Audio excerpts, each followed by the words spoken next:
Naa na say giadtuan ug itambungan nato nga happy birthday to Manoy gyud. Walay laing pinakalig-on nga Happy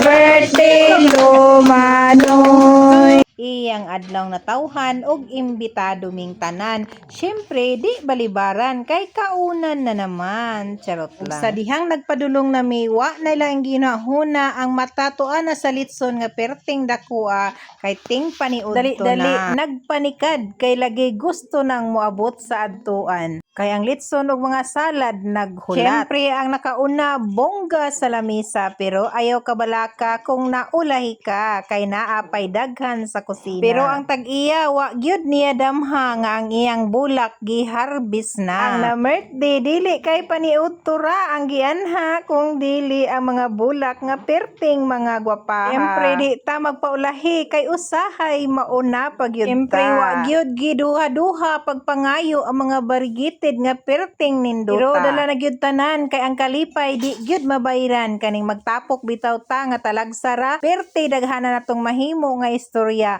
Katawa diri katawa dito kay lagi malipayon ang atong mga problema og mga utang malimtan ra nga di ay pagkaugma magju na sadta. Bitaw oy lipay kayo mi perti na mong lipaya kay nakalaag na sad mi og nakapaniud to og pinabongga. Lapad mo basakan bahinuno na mo ni pagbalik na mo pohon. Thank you and God bless.